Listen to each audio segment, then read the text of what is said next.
I used to have, when I was a kid, I used to play a game with friends called, what is the absolute worst thing that could happen right now?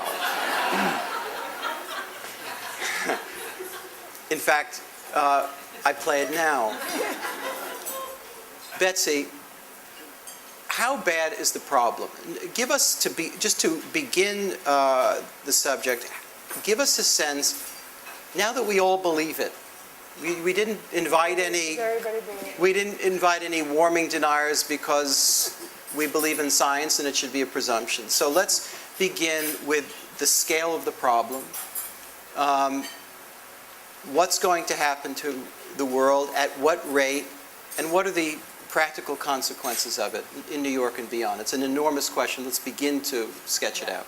Okay, the 2-minute version, and it's very timely that we're talking about global disaster right now, because there was just a piece in the Times today, which you all probably saw. That can you hear her? Can you hear me? Can you hear me? Pick it up and just hold Okay. Did people see the piece today in the Times about how emissions hit a new record this past year, even though we were in a global recession? And a lot of people, there was I don't know how far back to start at the beginning of geological time, but I'll just start very recently. And a lot of people there's been this sort of global agreement we're going to try to hold, and Barack Obama signed on to this when he went to Copenhagen a few years ago. We're going to try to hold global warming to 2 degrees C or 3.6 degrees Fahrenheit. And that is increasingly, and I would beg my fellow panelists to disagree if they do, increasingly seeming unlikely. So we really don't know where we're heading. And the key thing to realize about global warming is it's sort of always ahead of you, right? There's a big time lag in the system. So there's a lot of built-in warming already in the system.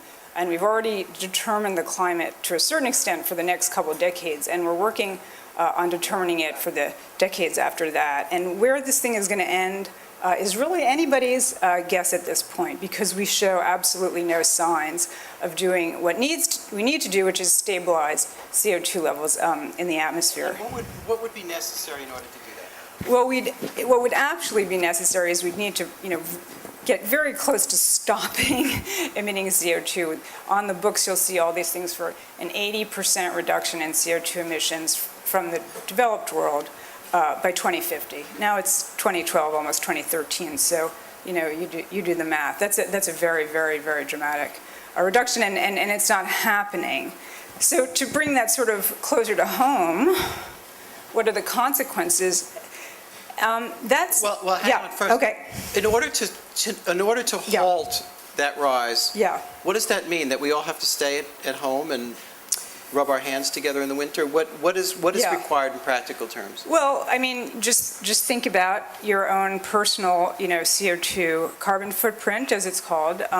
Every time you drive, when you heat your home, when you turn on your computer, everything, the lights in here, the transportation of your food to the city, the production of your food on the farm. I mean, we're talking every single aspect of modern life involves fossil fuels at this point. Now, the question is, could you substitute, carbon-free sources of energy, nuclear, solar, wind, for that energy? I would say that's a question mark. Some people would say yes, some people would say no, but so far we're not making that transition. How's that? Okay, fair enough. And then when you ask, and I'll shut up, what the consequences are for New York, they're multitudinous. They're so multitudinous that you can't list them because we really don't know where we're heading with this. We don't know what how food crops are going to be impacted. We don't know about the drought in the Midwest that's happening now, the low levels on the Mississippi. How do all those things affect people in New York City? Pretty profoundly, I'd argue. And in terms of sea level rise, we are looking at a few feet of sea level rise probably this century. I think that's pretty much the consensus view. There's also recent research that suggests it could be higher than that. As I say, it sort of depends on us. Malcolm, a similar question. When you look out over, even in the middle distance in terms of time, what do you anticipate the scale of the problem being? I think we have an enormous problem, not just in this country, but globally, with the industrialization of India and China in particular. And they have now exceeded the United States in terms of CO2 emissions levels. So that's a huge worry. China burns a lot of coal. We burn a lot of coal. 60% of the electricity that's turning these lights on tonight comes from burning coal. It's a very dirty fuel. It's bad. But in addition to CO2, now CO2, I understand everybody in New York City uses public transport. None of you own cars, right? So that's good. New York City actually has, in terms of energy efficiency, is one of the best countries in the United States because there is public transportation that people use. There are people who live in high-density apartment buildings that's energy efficient. But the thing about CO2, although it's one of the main greenhouse gases, it has what we call a half-life of 100 years or more. That means every time you drive your car to the suburbs, that exhaust fumes that goes up into the air doesn't just disappear, it's there for 100 years or more. But just the other day, a report came out about something called permafrost. Permafrost is like a frozen tundra, frozen compost heap. Leaves, organic material from trees and plants have been there for thousands of years, and frozen state is starting to melt. In the Arctic regions of Siberia, of northern Canada and Alaska. And permafrost is full of methane gas. Now methane gas is a potent greenhouse gas. It's 20 to 30 times more potent than CO2. Fortunately, its half-life is only 10 years. It's up there for 10 years. But it's starting to fizz out of the ground. And this really got me worried when I read this last week because it seems, how can you stop it? It turns out I'm an oceanographer. Underneath the ocean surface, way down deep, there are huge deposits of frozen methane gas. It's called methane hydrate. It's like dry ice. It's like a white substance. But if you bring it up to the surface, you can light it with a match. And it burns, and then it melts. The water drips off. So I'm very worried about the methane, which is... The main cause of methane gas is the, shall we say, digestive habits and inevitabilities of cows, no? And humans. Yeah. Rice production is a Well, impolite humans. it's any kind of decomposition. Right. I'm from New Zealand, and the New Zealand government brought in a new Farting, law. let's say. Yeah. It was Farting makes a pretty small contribution. This is a true story. It was called the fart tax. It was this is a bill that passed the Parliament of New Zealand. It's called the fart tax. It put a tax on farmers who had sheep and cows and pigs, those animals that create a lot of gas. It was repealed because there was a revolt by the farming community. But yes, methane gas is... We should have taxed my Uncle Herb. We produce it too, by the way. You want a demonstration? No. This is deteriorating. Sorry. Okay, so I think we're getting the picture. In terms of... unless, Klaus, do you want to add to this extremely grim... Which part of the landscape are we missing? And then we're going to get to the practicalities of what we can do. I think we're not here to talk about what we can do to reverse CO2 emissions. I think that's pretty well known, and it's a series of political problems as well as environmental ones, but we're talking about what we can do in the city. Can you finish sketching out the scale of the problem? No problem. Yeah. I think there are two issues with climate change. One is the mitigation part, that means reducing greenhouse gas emissions. But I think the big elephant in the room is really adaptation, because it will cost us much more money for decades to come to deal with that in an effective way, to secure the livelihood and the welfare of this city and many global cities around the world. After all, a large percentage of the population around the world lives at short distances from the ocean at low elevations. And that will be a transformative experience for this city, where we just will not be able to live at low grounds. I mean, there's such a term as downtown.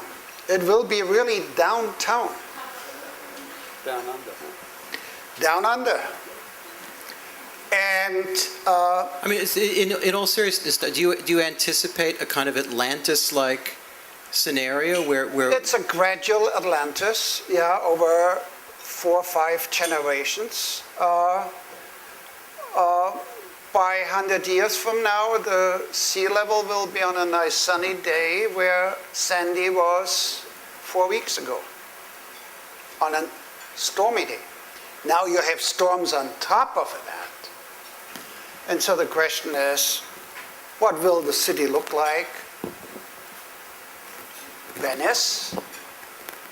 Do we all walk on metal footwalks down to the stock exchange? That may not be high enough. and what is the time parameter there? You're saying About 100 years. that's not long at all. In the life of a city, that's not long enough. The city is roughly, what, 400 years old, let's call it. That's a quarter of its lifetime that it will have to go under very transformative change. Is it a given to you that even lower-lying places like parts of Staten Island, Gowanus, Red Hook, the Rockaways, are you saying they're doomed? Doomed is not a productive word. What's your word? I'm for managed retreat. And what does that mean? That means that since I had 2 feet of floodwater in my living room, that I have to think whether I repair the house and quickly sell it, or whether I make an application to FEMA and the village. And since I live not in New York City, I live now in a little sleepy village. I won't tell you which one it is because otherwise you move out there. It's Piermont, New York. It's in the press, Klaus. Oh, damn it, David. You let the cat out of the sack. I'm an investigative reporter with Google. Okay, so I have to decide whether to make an application to FEMA to be bought out, which I think would be the smart thing for FEMA and for me.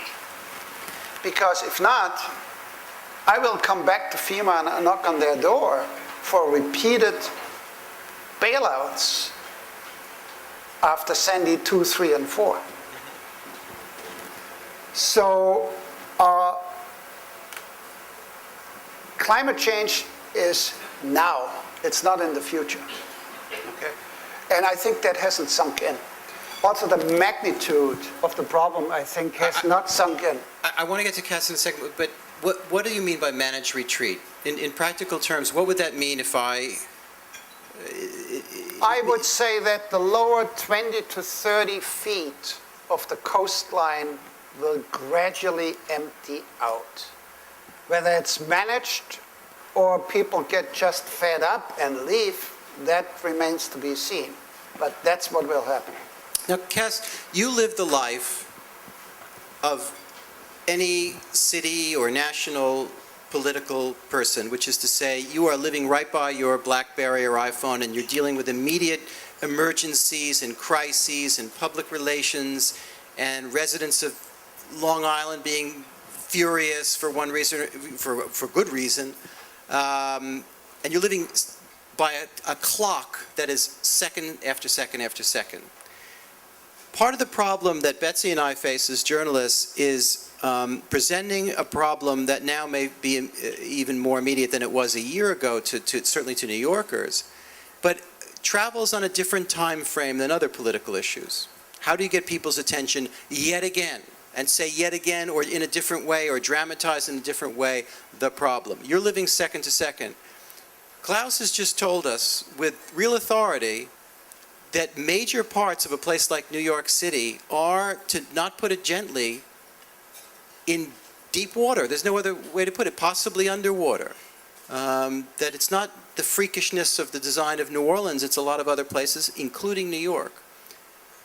What political problem, financial problem does that present if we want to have a decent, livable, stable New York not just in the next term of the mayoralty, which doesn't matter all that much, but in the future going ahead for our children? And is that a day-to-day topic at City Hall?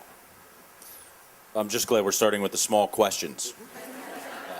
Also glad I have 390 days left and not 100 years. No.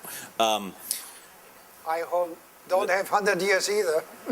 There is, the short answer to the question is yes, there is a tremendous amount of thinking going into this problem, and by this I mean not just Sandy and the surge, but the climate problem and the sustainability issue, which is to say, how do 8.5 million people projected to be 9.5 by 2030 live within the square acreage of the 5 boroughs of New York City with 520 miles of coastline and tax all the resources and demand all more? How do we do that? And the great thing about working for Mike Bloomberg is that just by virtue of a lot of factors, he is able to think about and tell the people that he's appointed to think about these issues and not worry about what is the immediate politics. Now, the immediate politics intrude. I think it's fair to say that with Sandy right now, you say living minute to minute. So that is certainly true. That was true in the days leading up to the storm, certainly in the immediate aftermath of the storm, and even now, as we put people, try to get people back into their homes, think about and get good information about who's going to be needed to be relocated over the long term. These are immediate issues, but there is a plan that we've been thinking about since 2007. It's called Plan YC. I'm not sure if people here have heard of it, but it is basically a blueprint for making the city sustainable in terms of infrastructure investment, in terms of addressing climate change. And I'm going to add one possible bit of good news on the climate, although it's Well, you should sketch out the plan in its rudiments. Sure. Well, so 30 seconds. What the plan basically looks at is says, what are the housing needs? What are the infrastructure needs from water and sewer, clean air? It sets out certain principles like every New Yorker should live within a 10-minute walk of a park. And then it looks at things like the energy infrastructure and what we need to invest in to have safe, reliable energy, all impacted by climate. And then there is a climate change section which looks at both things, adaptation and mitigation. And the mayor set a very ambitious goal in 2007 to reduce the greenhouse gas emissions of New York City by 30% by 2030. Is that enough, Betsy? No, it's not enough, but it's an ambitious goal, and I think the city has made very admirable strides. Now, a lot of that is fuel shifting, which is an interesting one. We're moving. What does fuel shifting mean?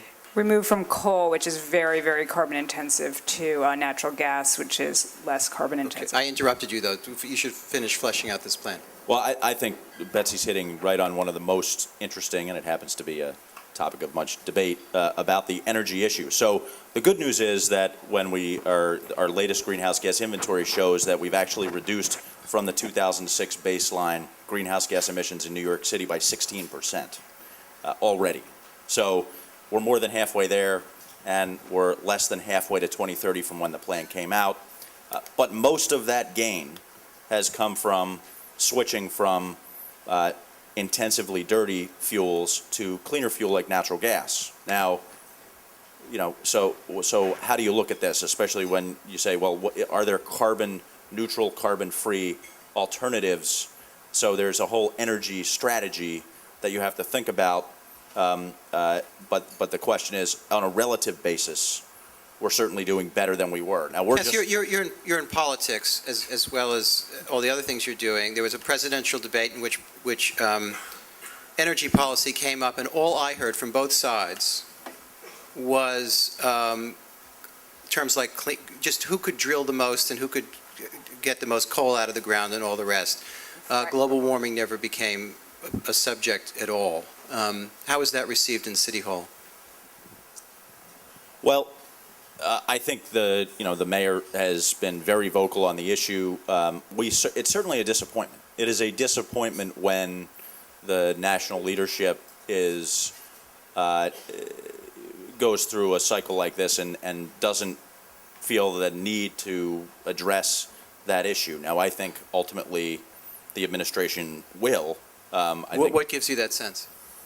Well, I think that, certainly the mayor's raised it, and the mayor supported the president. So, and I know that it happens to be something that is Lisa Jackson, the EPA administrator now, and her team that I've worked closely with on a lot of issues.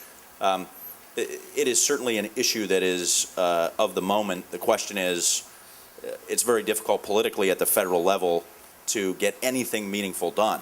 One last question, and I want to go to Klaus. Klaus mentioned the importance of mitigation, meaning warming is such a given that even if we were to accelerate our efforts in a much more dramatic fashion to cut down on CO2 emissions, Adaptation. we're still going to suffer consequences that are very serious in years to come. I'm not sure I'm hearing much about mitigation in this plan, and what is the city prepared to do? What is it in terms of barriers and? That's adaptation, not mitigation. Mitigation, My bad. reducing, and then adaptation. So, yeah, and you asked this at the beginning of your, how is the city going to adapt? What about this managed retreat? I think that what it's going to take is a significant investment in infrastructure and planning that is something that the mayor is certainly going to embrace and already has to a certain extent. I mean, I used to be the commissioner of the Department of Environmental Protection for the first 2 years of the third term of this mayor's third term. We have 14 wastewater treatment plants, sewage treatment plants, that are all by the water, and that's because it's the nature of the wastewater treatment process. Now, if you read the New York Times lately, you read on Friday, in Nassau County and other places, they're still having significant problems in terms of giving full treatment to wastewater. New York City was treating 99% of its 1.3 billion gallons of sewage within 4 days of Sandy, and then our one plant, the Rockaway plant that was flooded out, was back on by November 13th. The reason that's possible is because we've made significant investment in making sure that critical equipment is lifted and above the certain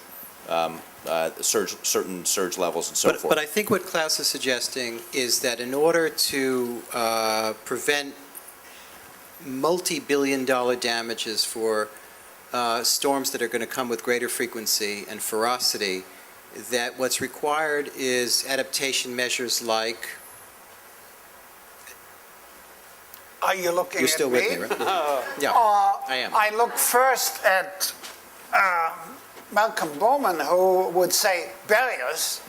Maybe we should, Barriers. there we go. So I would before you say- oppose it, let Malcolm explain what it is, what it would cost, and what you propose to do. Malcolm? In the long term, Klaus is right. Maybe 200, 300 years from now, the city... Earlier. Listen, the city as we know it will no longer be. I knew this However- would get out of hand, this discussion. Malcolm, go ahead. However, in the meantime, in what I call 100 years to 150 years, there's a lot we can do to save the city, Klaus, before we have to run for the hills. And by that I mean that I've been proposing for a number of years now that we build what we call regional protection. There's a series of barriers in the ocean that will keep the storm surges out. They will be normally open, these gates, to allow the free flow of tides in the Hudson River to flow out to the ocean as it's... Be more specific. Tell us what these gates are, how they look, what they require, where they are. We would need two gates. One would stretch from Sandy Hook, New Jersey to Far Rockaway. It would be an elevated highway. It would be a 6-lane interstate highway, a bypass for New York City. Underneath, it would be open. The tides come in and out as they do now. In the Ambrose Channel, which is the main shipping channel that comes into the harbor, there would be big saloon door gates like they have in the Netherlands. They would be normally open. The ships would come and go freely. So ecologically, the flushing of the harbor, the ebb and flow of the tides will be the same or close to the same as it is now. There would have to be a second one in the Upper East River, somewhere near Throgs Neck Bridge, because surges come down through Long Island Sound through big storms. Surges come up through the Verrazano Narrows during big storms. Barriers, properly made, properly constructed, and augmented by natural building up the sand berms, both ends, at the New Jersey end and the Rockaway end, even curling around Kennedy Airport. If this had been done properly, there would have been no damage during Hurricane Sandy. There would have been no damage, there would be no surges. It's as simple as that. Now, there's a big debate starting about whether the city should invest in such a system. Now, I agree with Klaus. In the long term, the city maybe is doomed. Can I interrupt you for 1 second, Malcolm? No. I was a literature major. You're a literature major. Yeah, so I'm not getting all of it. So there's saloon. Doesn't the water then go somewhere else and flood somebody else's? That's the question I get asked every day. Amazing, isn't it? It's amazing. No, the answer is no, because A little bit. the surge starts 100 miles at sea. And if the barriers are snapped shut at low tide before the hurricane hits, that water that's 60 miles out that the wind is blowing ashore, it senses that the barriers are there, and that water will spread over the whole northeast. Now, I know this is not necessarily your department, but how much would something like that, cost? Well, we know, we heard today, $13 billion for the Sandy Hook to Rockaway, and maybe $5 billion for the Upper East River. So $20 $20 billion. maybe $25 billion. How much damage have we had from So Mayor Sandy? Bloomberg could pretty much pay for it. Well, keep in mind that's a preliminary estimate. Okay, but that would be awesome. I just want to be on the record about that. So in the neighborhood of $20 billion. Yes, sir. Now, Betsy, as somebody who's covered both this and city politics, what would be required of the political will and imagination to get that through, and how do you see this? By the way, you agree with Malcolm? I don't pretend to have any engineering knowledge, but I do want to remind people, we have a pretty young audience, but I want to remind them of Westway. Does anyone remember Westway? And if you think that building Westway was hard. Westway was a highway that was going to replace the West Side Highway. It was very expensive. Buried highway, and it was going to have a lot of supposed benefits, but it was also going to impact fish along the Hudson River, and it died a very long, protracted death, and it doesn't exist, and we still have the West Side Highway and above ground road. And I think that I am not going to live long enough, unfortunately, to watch this happen. The confluence of New York City politics, state politics, finances, court cases that are going to follow from this, which isn't to say it won't eventually get built. Why do you say that? You're so young. I mean, why? Yeah, well, I'm not going to go into my own age, but it's going to be a very, very long, bloody fight, I think. Could you address that question in terms of what you think about the necessity of such a thing? And I know you're not an engineer, but you're steeped in these subjects, and what it would require politically, how it would come about. Well, this is a city in which we're struggling to keep schools open, garbage collected, hospitals functioning, all the rest. $20 billion for... Sure. On the other hand, if you look over the course of the entire Bloomberg administration, just on water and wastewater investments, we have spent $20 billion has been committed. So that includes the next phase of the third water tunnel. It includes a $3.5 billion water filtration plant for the Croton water system. It includes a $2 billion ultraviolet disinfection plant. So we Are are you no, indicating that the Bloomberg administration before this would get behind doing something like this? And no, that's No? not necessarily the. why not? Well, I would say right now, just based on, one of the things I oversee is the Office of Long-Term Planning and Sustainability, and we look at the climate change issue across the board, in terms of we've invested hundreds of millions, a couple $billion in mitigation strategies and other things. The question is, what are you going to commit to as an investment, and what is the record, and what is the problem you're trying to solve? I think that there's no magic bullet to fixing climate change. If you invest the $25 billion, and just from experience, I think you could easily double that and still have substantial price risk in your solution. But I think there's kind of a Maginot Line problem with this this idea, because there are many more problems that climate change poses to some of the basic systems in New York City, starting with our water supply, that also could require multi-billion-dollar investments to address. So it's not as if, when you talk about how do you deal with the climate issue, it's not as if even if you could, as the mayor would say, make a deal with God, that it wouldn't be $1 over $25 billion. Certainly, I don't think the case has been made that I understand the proposal has been out there and the case hasn't been made, and the mayor is very open, data-driven, will look at any proposal, but that investment is the best investment that New Yorkers could make in the climate issue. I have a suggestion to you, that you talk to your boss and say, Mr. Bloomberg, let's go to Europe.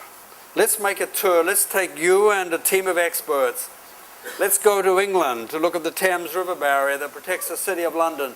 Let's go to the Netherlands to look at the Delta Works. Let's go to Venice to look at the Venice Lagoon protection. But most importantly, go to St. Petersburg, Russia.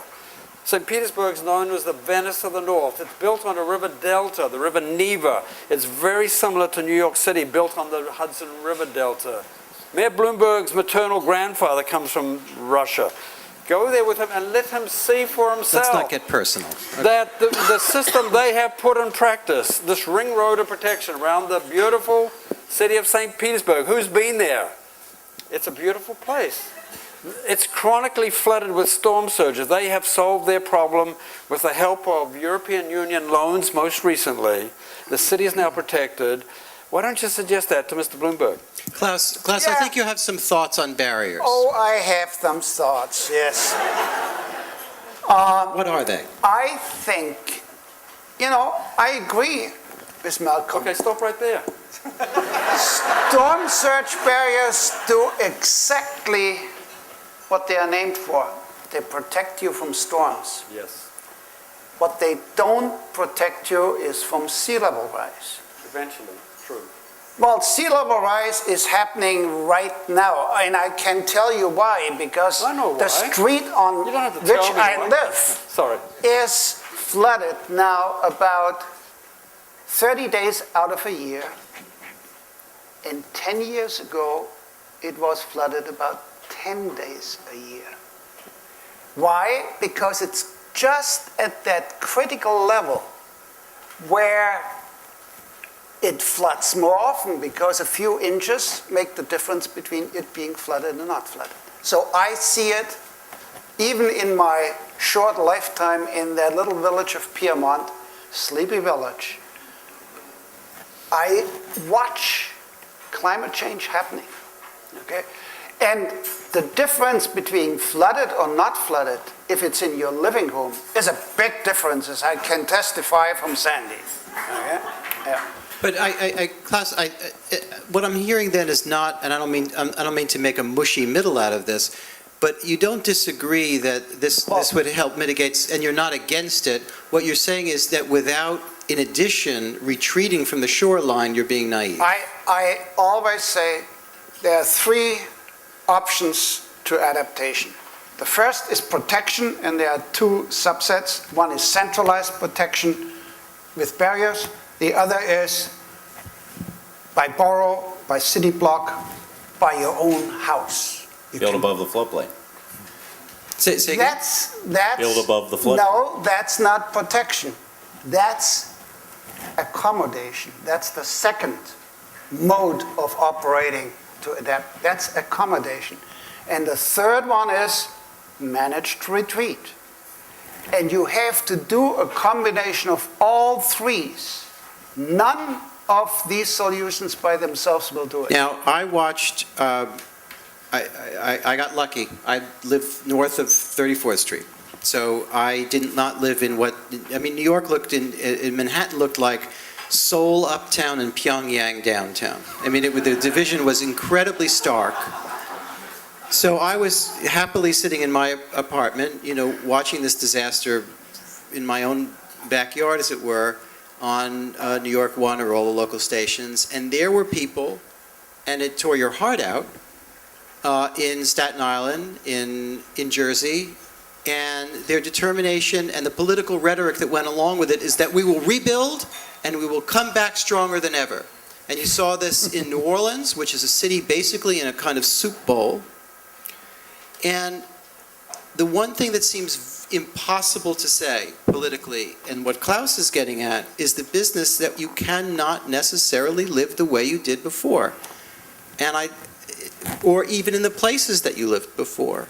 What are the political problems, Betsy, and yes, and Cass, that are presented by this emotional/political problem? Well, I think before we get to the politics, it is not the two things of not doing it exactly the way you did it before and still being able to live at the water's edge are not mutually exclusive options. If you look, there are neighborhoods that have literally sprung up over the past decade due to we've rezoned a fifth of the city. If you look at Hunters Point, if you look at the Williamsburg waterfront that has sprung up. I just want Red Hook as well. But I just want to when point you out, fly over, when no, you but come this into is Kennedy Airport and you look Yep. down at the Rockaways, forget going there and seeing the reality on the ground, how can that possibly be a tenable place to live in the medium term? Well, but it is important to point out those places, okay, if you look at them now, basically did fine during the storm. It is the places where in the Rockaways, parts of Coney Island, parts of Red Hook, where the housing stock predates the modern building code, where you have very low-lying construction that is, and the question is, if you're going to rebuild, and I think we're certainly not retreating from the waterfront or abandoning the waterfront. How do you do so in a way that is going to be sustainable? And I think that is one of the questions that the mayor's focused on. But I think the notion Well, he's focused on it, and that is admirable, and I think he's been great on this issue compared to many other politicians.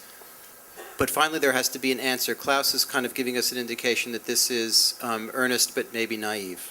I think what you just said is actually just the opposite. It's not sustainable. You cannot rebuild out there and claim that it's sustainable. I mean, if you put all those buildings on stilts and brace them, and not just against storms, but against even earthquakes and wind, it's not sustainable. And I don't see the mechanism by which the city insists that all those buildings are being raised. We are just setting ourselves up for the next disaster. On that incredibly cheerful note, we're going to take some. I'm sorry for the joking around, but otherwise we'd all kill ourselves. And I want to take questions from you. Where would the money come from? I think it would assuming everybody decided that this is what they wanted, that we wanted to do, and you could get over that. And Betsy points out that would be problematic. It would come from a combination of city tax levy money, maybe from water rate payers. I'm sure there would be a federal contribution, maybe even a state contribution. Although, if you look at the various fiscal pictures for those three entities right now, $25 billion for storm barriers are certainly not in the cards. But I do think it's important to ask whether or not, again, it's an all or nothing strategy to say we're going to do the storm barriers. I personally think that there is a mixed adaptation set of strategies to, and that it is not practical or nor has the case been made that it is necessary to decide that the 4 or 5 storm barriers that you've described are the investment that New York should make. A quick question. New York, John Updike once said that New Yorkers feel that everyone who does not live in New York must be vaguely kidding. But beyond our own New York parochialism, there are other cities on the shore, west and east. What other cities would require this enormous expenditure to stay, as it were, above water in the United States alone? Well, Lots or? The city that's most at risk is the city of Miami. A dozen cities, Klaus. A dozen cities. Yeah. New York is high on the list, is probably number 2, Miami being number 1, but San Francisco is at risk. Washington, D.C.? Washington, D.C., they already have a little storm barrier on the river there near the Jefferson Memorial. But what was your question? Just how many cities? And I think we've established it, so it's a dozen. Galveston, Houston, Los Angeles, San East Coast, Francisco, East Coast of- Puget Sound, they all, Seattle, they all have to come to the federal government and say, please. And I think the Iowa corn farmer will have something to say about that in the Senate. They say, but we have the drought. Where's the money for us? So I think to run to the federal government without a plan how you want to finance that yourself, you're kidding yourself. Who would that be, Klaus? What's the congressman from Brooklyn? Democrat? They're all Democrats, Klaus. It's Brooklyn. He wrote a letter to the mayor's office about 2 or 3 months ago. Did he? In which he said, I want a study from the Office of Long-Term Planning and Sustainability about barriers.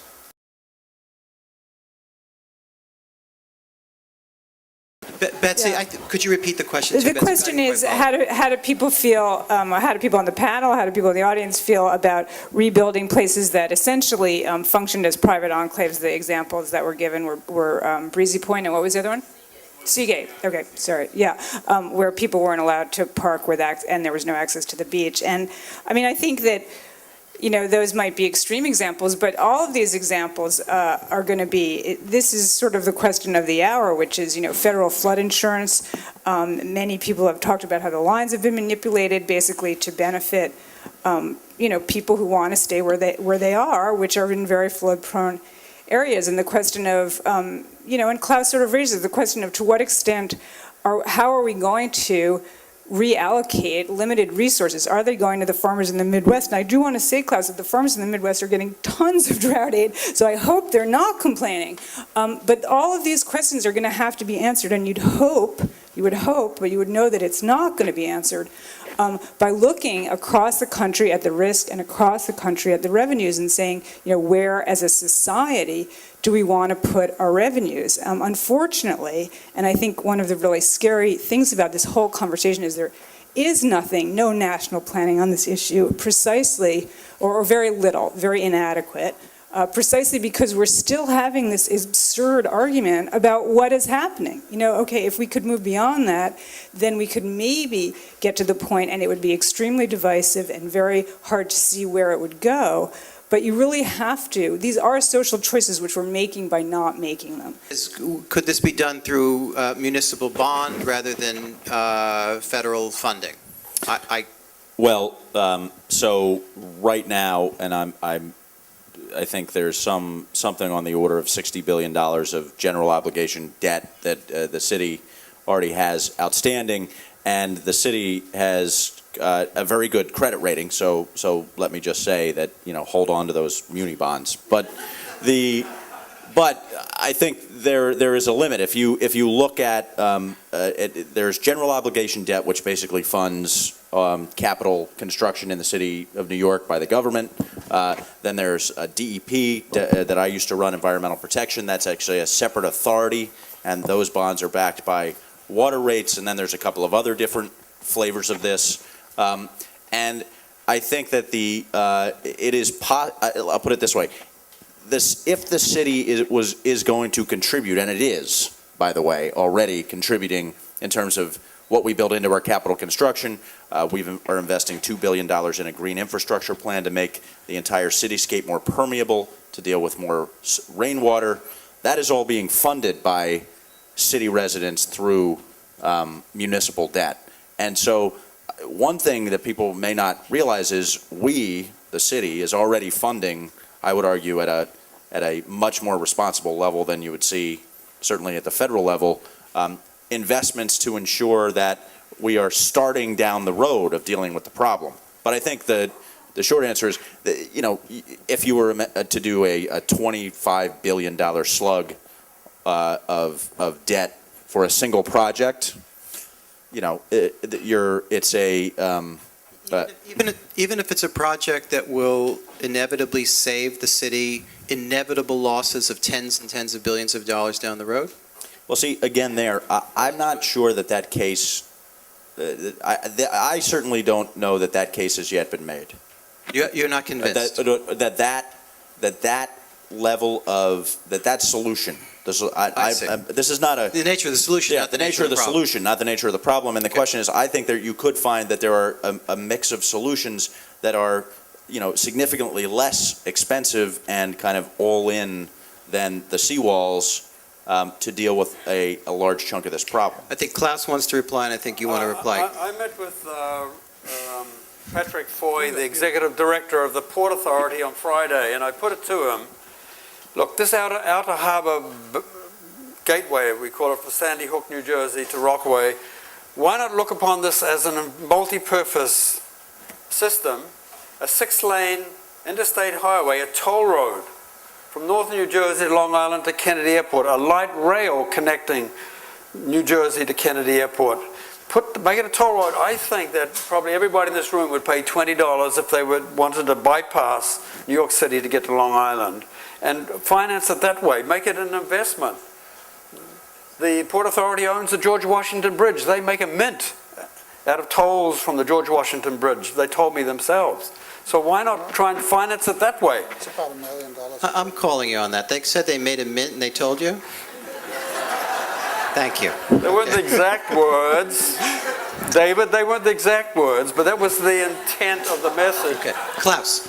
Well, there was a study about 8 years ago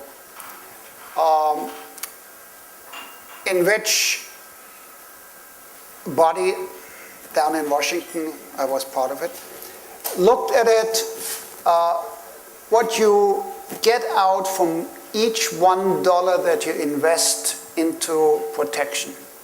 And it came out to be, on average, across all the different hazards, earthquakes, floods, coastal hurricanes, tornadoes, on average, for every $1 that you spend for protection, you get $4 back in not incurred losses. That's very good news, but there's also bad news in it. Our psychology is, we bet in the lottery $1 to win $4. We never have a lottery yet invented in which we not lose $4. Okay? So from a bond point of issue for the city as a whole, it's an excellent investment. If you combine it with a revenue stream, then you can play Robert Moses and do even better. Even so, I hate Robert Moses. He's dead. It's over. Yeah.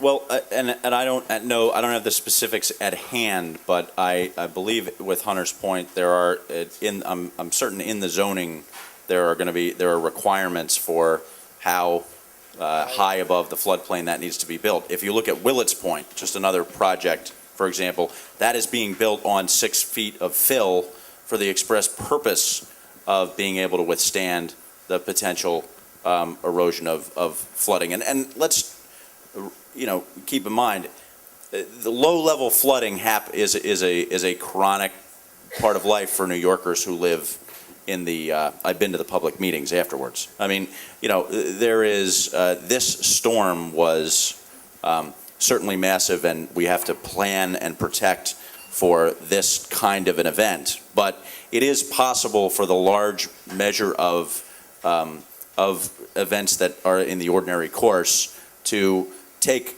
steps that will generally mitigate or enable the adaptation to most flooding damage. The question was about Sandy came up the East Coast, and then suddenly, near Philadelphia, it took a sharp turn to the left, to the west. And instead of coming up to New York City, it took that sudden bend. And the question is that due to climate change? What we can say, we cannot prove that's due to climate change. We say it's consistent. It's another exhibit in the case we're making about climate change. It's Exhibit A or Exhibit B. Certainly that was unique in the history of measurements of hurricanes on the east coast of North America. We've never seen anything like that before. The collision of it was called a hybrid storm, a collision of a traditional hurricane with a sort of extratropical nor'easter. Is there any chance whatsoever we're overinterpreting the significance of the one storm, considering how it was a confluence of all these horrible factors? Yes, because the thing that people forget is that the storm made landfall at local high tide. And if you remember a month ago, it was also a full moon. Full moon as well. That means a spring tide, an extra high tide, the sun, the moon, the earth in a straight line.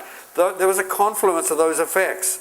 The storm, where it hit, if Sandy had hit 6 hours earlier or 6 hours later, there would not have been significant flooding at all. Klaus? So it was a fluke.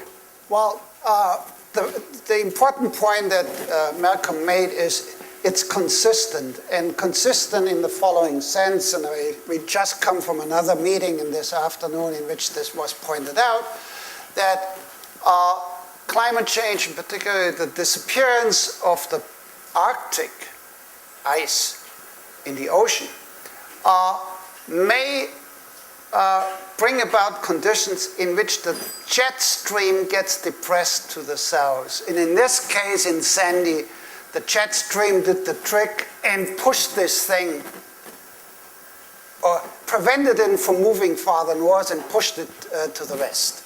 So it's all consistent. Again, you cannot make a one-point statistics. Excellent question. The question is, should we stick to technologies that we use now in order to reduce CO2s, or should we invest in new technology? There was a good piece in the New Yorker by Michael Spector about just this kind of thing. Betsy, you want to answer that? Well, this always sort of gets posed as a debate, and I suppose an economist would argue, you know, there is a debate because there's a lot of sunk costs when you invest in energy technologies that are very, very capital intensive. But I guess my response would be it's not an either or. We need to do both, and that's obvious. That's like duh, you know. And we do have a lot of technologies available. I don't think most people would say they're enough to get us to the goal, but they're enough to get us partway to the goal. And I would like to give New York City credit. I mean, there are some pretty simple code things that can be done that have enormous impacts, and the city has been doing them. So I do give them credit on that.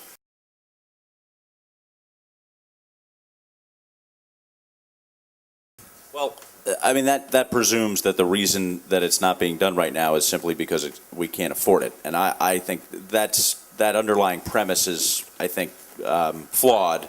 I think, again, back to this money question, at the end of the day, if everybody decided that this is what should be done, it's financeable.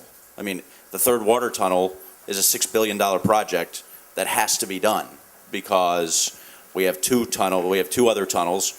Have been operating, one since 1917, the other one since 1936, and we got to turn them off and fix them. And to do that, we need a third tunnel.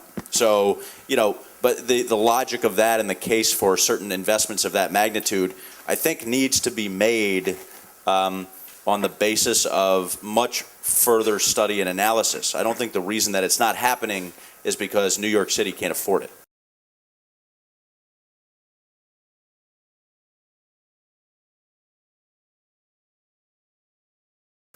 Okay, well, so the numbers. 60 billion, wasn't it? 50 billion. 50?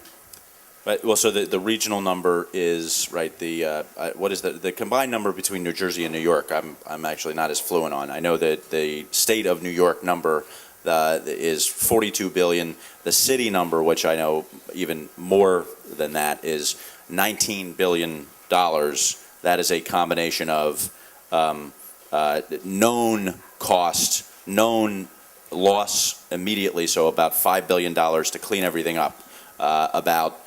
We estimate about $4 billion in insured losses to homes immediately, and then some other billions of uninsured losses, and then about $6 billion of what's called lost city product, the equivalent of gross domestic product, the business loss, the loss of economic activity as a result of the storm. So now that's I guess you could say, well, $19 billion, if we just had $20 billion, we could build these barriers and not lose the $19 billion again. It's not quite that simple. Why is that?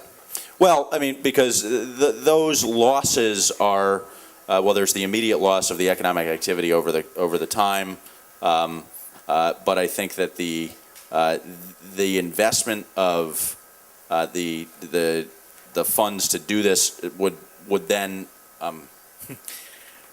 it's not as if that is just a cash loss. Okay, there is an amount of economic loss that is estimated on the basis of business activity, but I got it. Let's assume we set $20 billion aside for barriers. The question that you have to ask yourself, what could you do with $20 billion to save all the entrances to the subway, make plugs into the tunnels? You probably need only $10 billion to actually prevent a $40 billion economic loss. So, you know, barriers is a nice visible project that politicians can put their name on it. And they can't do it with all these other measures.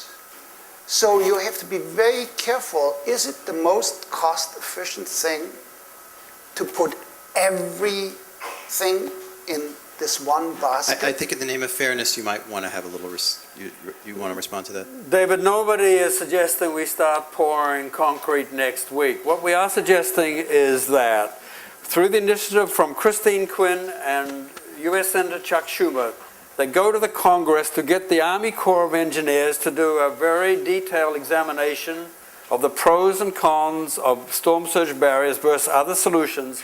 And my understanding is that study could take at least 5 years. 3 to 6 years. 3 to 6 years. It would cost millions of dollars of federal money. That's what needs to happen. We're not talking about pouring concrete. We're not asking the city to pay for this next year. Okay, I appreciate everybody's time and energy on the stage and your questions. Cass, Klaus, Betsy, Malcolm, thanks very much and good evening.